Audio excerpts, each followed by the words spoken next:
अस्सलाम वालेकुम स्टूडेंट्स, नए क्या हाल। अच्छा स्टूडेंट, हमने एफएससी पार्ट 1 का चैप्टर नंबर 3 स्टार्ट किया था। तो पीछे हमने डिटेल्स देखा कि हमारे पास वेलोसिटी क्या है, डिस्प्लेसमेंट क्या है, एक्सेलरेशन क्या है, वेलोसिटी टाइम ग्राफ क्या है। और साथ साथ में हमने ये भी देखा था कि क्यों हम इन क्वांटिटीज़ को पढ़ते हैं, क्या वजह थी कि हमारे पास ये क्वांटिटीज़ उठ के फिज़िक्स में आई, क्यों हम इनको पढ़े, इसके पीछे क्या फिज़िक्स थी, हमने डिटेल में हमारे पास पीछे देखा था। तो फिर हमने हमारे पास जो न्यूटन का पहला लॉ था उसको हमने डिटेल से देखा।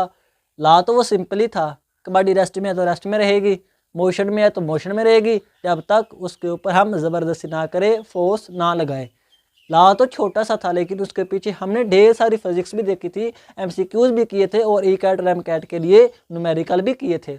आज हम देखने जा रहे हैं हमारे पास न्यूटन का दूसरा लॉ। स्टूडेंट, हमारे पास न्यूटन का दूसरा लॉ, हमारे पास सेकंड लॉ को हम देखेंगे। तो स्टूडेंट, हम ये भी देखेंगे कि हमारे पास न्यूटन का जो दूसरा लॉ था है तो ये भी सिंपली एक छोटू सारा का फार्मूला था, इतना सा फार्मूला था, लेकिन उस इतने से फार्मूले के पीछे इतनी सारी फिजिक्स छुपी थी।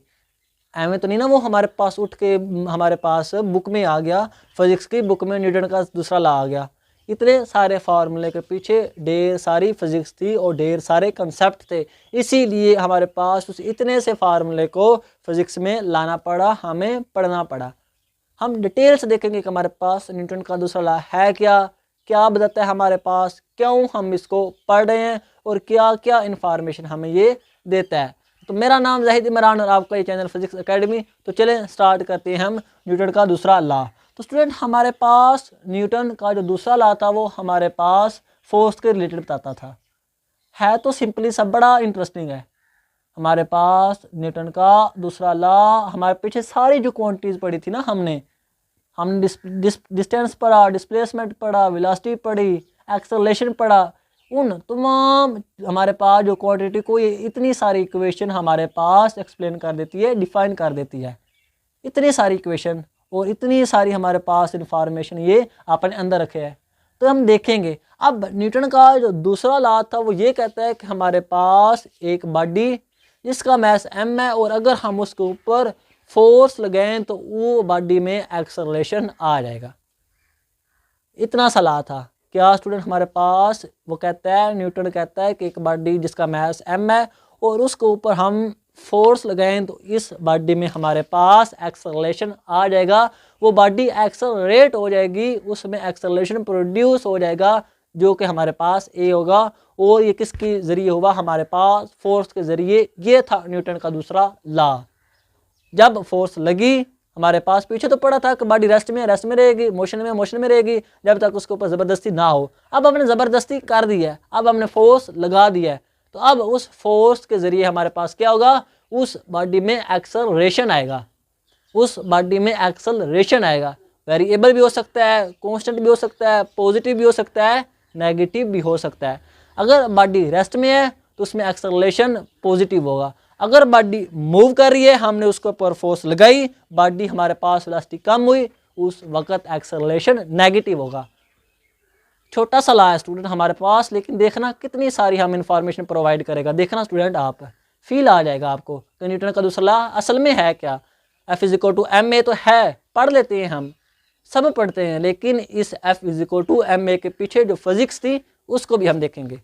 तो हमारे पास फोर्स लगी, बॉडी में एक्सेलरेशन आया, पॉजिटिव भी हो सकता है, नेगेटिव भी हो सकता है, कांस्टेंट भी हो सकता है, वेरिएबल भी हो सकता है। 4 तरह का हमारे पास एक्सेलरेशन हो सकता है। तो क्या इतनी सारी हमारे पास जो हमने बात की उससे ये पता चला कि हमारे पास एक फोर्स, जब किसी बॉडी जिसका मैस m है और हमारे पास उस बॉडी में एक्सेलरेशन आ जाएगा, जब उस बॉडी के ऊपर फोर्स लगेगी वो बॉडी एक्सेलरेट हो जाएगी, अपनी स्टेट चेंज कर लेगी, हमारे पास अपनी स्टेट चेंज कर लेगी।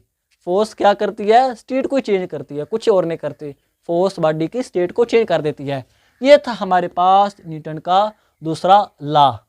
हमारे पास अब देखते हैं कि हमारे पास इसका यूनिट क्या है। हमारे पास स्टूडेंट फोर्स का यूनिट होता है न्यूटन, जो कि हमारे पास जारी बात है, न्यूटन इतना मेहनत कर रहा है, उसने हमारे पास ये ला दिए थे, तो फोर्स का यूनिट भी हम न्यूटन रख दिया।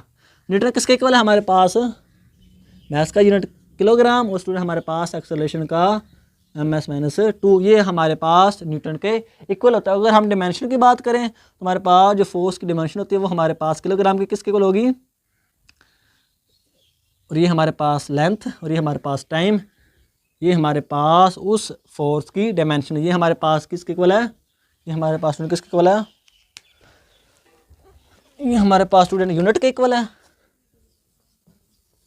ये हमारे पास किसके इक्वल है, ये यूनिट के इक्वल है, ये हमारे पास डायमेंशन के इक्वल है। ये हमारे पास चीज़ डायमेंशन के इक्वल है और ये हमारे पास यूनिट के इक्वल है। अब हमारे पास फोर्स कब 1 न्यूटन होगी, स्टूडेंट फोर्स कब 1 न्यूटन होगी, तो वो कहता है कि अगर हमारे पास फोर्स 1 किलोग्राम मास के ऊपर अप्लाई होकर उसमें इतना एक्सेलरेशन प्रोड्यूस कर दे 1 का, तो उस वक़्त वो फोर्स 1 न्यूटन की होगी। सारी बात है, फोर्स की मैग्नीट्यूड तो होगी ना, जो कि न्यूटन में हम उसको मेयर करते हैं। तो 1 न्यूटन किसके इक्वल होगा, जब हमारे पास इतनी फोर्स लगाएं जो कि 1 किलोग्राम मास के ऊपर लग के उसमें 1 एक्सेलरेशन प्रोड्यूस कर दे, उस वक़्त वो जो फोर्स होगी उसको हम 1 न्यूटन कह देंगे। ये था स्टूडेंट हमारे पास न्यूटन का दूसरा लॉ। अब हम MCQs करते हैं और देखते हैं कि ये छोटा सा लॉ हमें क्या क्या इन्फॉर्मेशन प्रोवाइड करता है, हमारे पास क्या क्या इन्फॉर्मेशन हमें प्रोवाइड करता है। ये आप स्टूडेंट नोट करना है तो कर लें। अब हमारे पास ये हमारे पास आ गया। अब हम MCQs को देखते हैं। स्टूडेंट हमारे पास MCQs आएंगे, आपने उसके ऊपर ऑप्शन आएगा, आपने एक ऊपर क्लिक कर लेना है। अब पहला ही MCQs बड़ा इंपॉर्टेंट है। वो कहता है कि हमारे पास एक बॉडी है, वो हमारे पास मूव कर रही है इस ऊपर की तरफ, और उसका एक्सेलरेशन हमारे पास जी, हमारे पास सारी बात है जब बॉडी मूव कर रही है तो उस वक्त उसका एक्सेलरेशन अंडर द ग्रेविटी होता है, तो वो हमारे पास कितना है, -9.8 जी, हमारे पास कितना है, -9.8 हमारे पास, क्योंकि बॉडी ऊपर जा रही है और एक बॉडी उसी तरह नीचे मूव कर रही है, एक ऊपर चली गई ऐसे ऊपर जा रही है, एक नीचे जा रही है, और इसका हमारे पास एक्सेलरेशन है हमारे पास 9.8 ये भी। अब कहता है बताओ MCQs की स्टेटमेंट ये है, इसको प्राइम कह लें, J प्राइम और G के दरमियान हमारे पास कितना एंगल है, ये MCQs है, G और G प्राइम के दरमियान कितना एंगल है। तो अब ऑप्शन हमारे पास नीचे हैं, हमारे पास 180 का, 360 का, 0 का, 270 का। तो स्टूडेंट हमारे पास जैसे ही स्टूडेंट देखते कि हमारे पास ये नेगेटिव और पॉजिटिव साइन को देखते तो वो फ़ौरन कहते कि हमारे पास अपोजिट डायरेक्शन में है, तो वो इसके ऊपर क्लिक कर देते हैं 180 के ऊपर और अपना MCQ स्टूडेंट हमारे पास गलत कर लेते हैं। यही इतना सा फार्मूला है, लेकिन उसके पीछे फिजिक्स भी है। फार्मूला तो छोटा सारा है, फिजिक्स तो इसके पीछे ढेर सारी है ना। तो हम अब देखते हैं कि कैसे इसका असल ऑप्शन क्या होगा। तो स्टूडेंट इसका ऑप्शन हमारे पास ये 0 वाला होगा, ये हमारे पास इसका राइट आंसर होगा। अब कैसे इसका ये वाला आंसर होगा इसको देखते हैं। तो स्टूडेंट हमने अभी अभी कहा कि हमारे पास जब किसी बॉडी के ऊपर फोर्स लगे उसमें मास के ऊपर एक्सेलरेशन आएगा, और ये इंफॉर्मेशन जो हमने मिस की कि हमारे पास एक्सेलरेशन किस डायरेक्शन में होगा, फोर्स की डायरेक्शन में। स्टूडेंट चाहे बॉडी किधर मूव कर रही है, रैंडम मूव कर रही है, जिस डायरेक्शन में उसके ऊपर फोर्स लगेगी बॉडी खुद को उसी डायरेक्शन में मूव करना स्टार्ट करा देगी।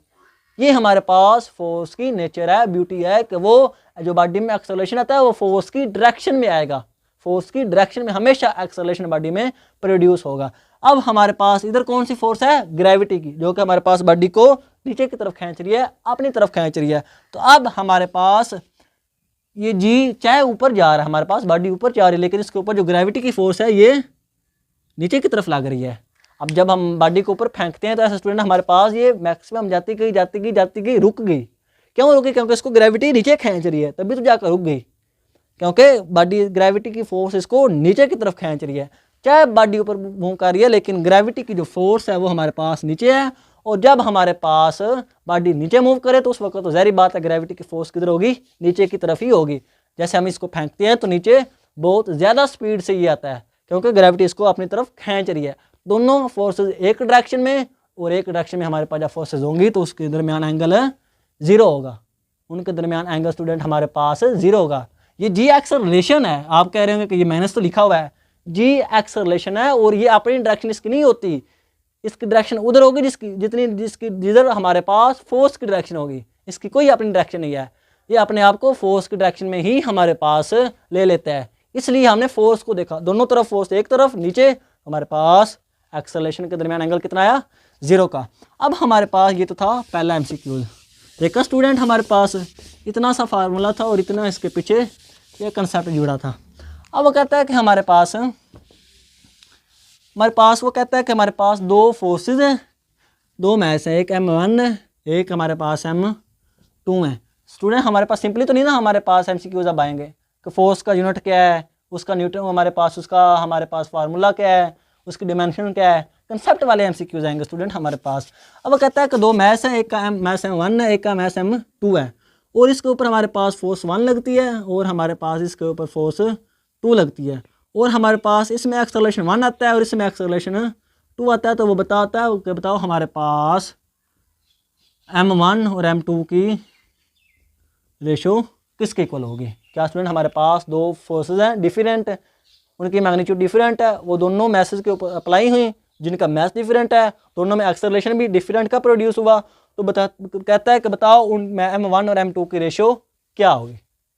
अब हमारे पास हम देखते हैं कि क्या M1 और M2 की रेशो हमारे पास होगी। तो हमें पता स्टूडेंट, हमें पता कि हमारे पास F1 के ज़रिए क्या आएगा A1 और F2 के ज़रिए क्या आएगा M2A2। हमारे पास वो कहता है कि फोर्सेस दोनों हैं बराबर, F1 हमारे पास F2 हैं बराबर। स्टूडेंट हमारे पास वो फोर्सेस बराबर हैं, शायद मैंने पहले कह दिया था कि बराबर नहीं है, हैं बराबर है। स्टूडेंट हमारे पास मैथ डिफरेंट है और एक्सेलरेशन डिफरेंट है। जारी बात है, हमारे पास मैथ डिफरेंट होगा तो एक्सेलरेशन डिफरेंट होगा, चाहे फोर्सेस सेम लग रही हैं। स्टूडेंट ये याद रखना, चाहे फोर्सेस सेम लग रही हैं लेकिन मैथ की वजह से उसके ऊपर एक्सेलरेशन डिफरेंट हो जाएगा, क्योंकि एक्सेलरेशन मैथ के ऊपर डिपेंड कर रहा है। जितना ज़्यादा मैथ उतना एक्सेलरेशन कम, इनवर्सली प्रोपोर्शनल। स्टूडेंट हमारे पास ये दोनों इनवर्सली प्रोपोर्शनल है। जितना बॉडी का मैथ ज़्यादा होगा उतना वो कम एक्सेलरेट होगी, कम स्पीड से वो मूव करेगी, चाहे फोर्सेस बराबर है लेकिन एक्सेलरेशन डिफरेंट होगा। अब हमारे पास ये फोर्सेस बराबर हैं तो हमने बराबर रख देते हैं, ये A2 आ जाएगा। अब हमें क्या चाहिए M1 M2, तो ये हमारे पास आ जाएगा A2 डिवाइडेड बाय A1, और यहाँ से भी हमें पता चला कि मैथ्स और A1 आपस में इन्वर्सली प्रोपोर्शनल है। ये हमारे पास मैथ्स और A इन्वर्सली प्रोपोर्शनल है, मैथ्स ज़्यादा तो एक्सेलरेशन कम। अब हम देखते हैं कि हमारे पास नेक्स्ट क्या एमसीक्यूज है। तो वो कहता है कि हमारे पास जो न्यूटन के जो लॉ है ये किस हमारे पास फ्रेम ऑफ रेफरेंस में वैलिड होते हैं। हमारे पास मैंने स्टेटमेंट पढ़ दी स्टूडेंट, हमारे पास वो कहता है कि न्यूटन के लॉ किस फ्रेम में वैलिड होते हैं।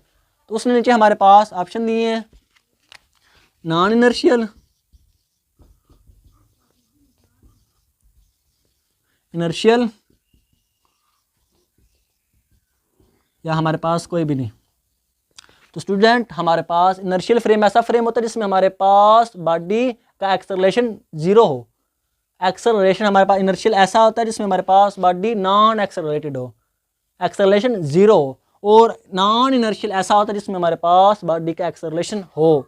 इनर्शियल हमारे पास नॉन एक्सेलरेटेड और नॉन इनर्शियल हमारे पास एक्सेलरेटेड।